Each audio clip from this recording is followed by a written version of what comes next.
जय जगन्नाथ बंधुगण एही वर्ष पणा संक्रांति बा हनुमान जयंती रे पड़िबाकु जाउछि महासंयोग।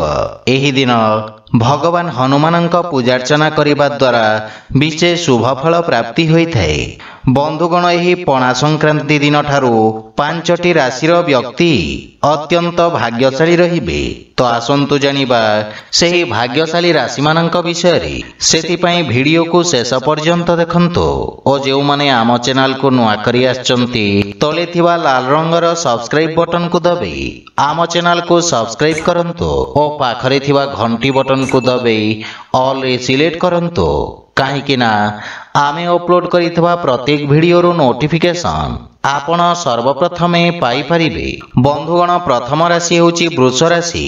पणा संक्रांति बा हनुमान जयंती दिन ठारू वृष राशि रो व्यक्ति माननक पई अत्यंत शुभ साब्यस्त हेबो। एही दिन ठारू आपणक आत्मविश्वास रे वृद्धि घटिबाकु लागिबो एवं आर्थिक क्षेत्र रे उन्नतिर मध्य प्रबल जोग रहिछि। व्यापार वाणिज्य तथा कार्य क्षेत्र पई मध्य समय आपणक पई अत्यंत शुभ साब्यस्त हेबो एवं पूर्वरु आर्थिक स्थिति आहुरी मजबूत हेबाकु लागिबो। मीन राशि। मीन राशि व्यक्ति माननक पई वर्तमान समय रे शनि 7.5 चालुछि। एमिति रे पणा संक्रांति बा हनुमान जयंती दिन भगवान हनुमानंक पूजा करिबा द्वारा मीन राशि व्यक्ति को अत्यंत शुभ फल प्राप्ति हेबो।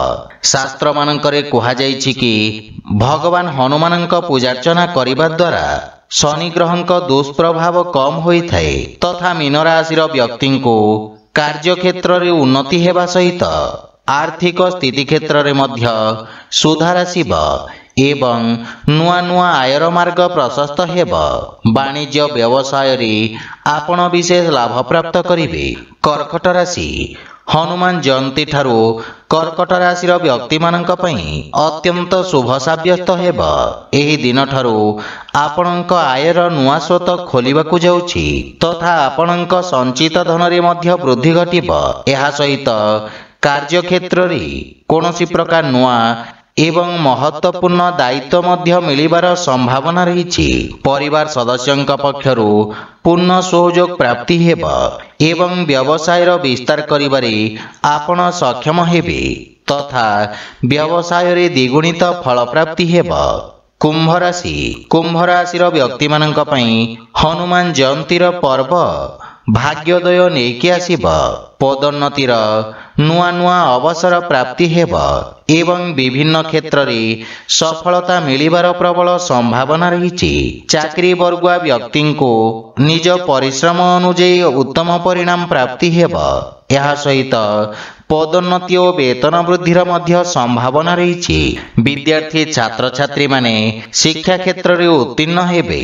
तो बंधुगण जदि वीडियोटी आपण मानको भल लागि थाए लाइक शेयर और कमेंट करी जणांतो एवं आम चैनल को सब्सक्राइब करंतो। जय जगन्नाथ।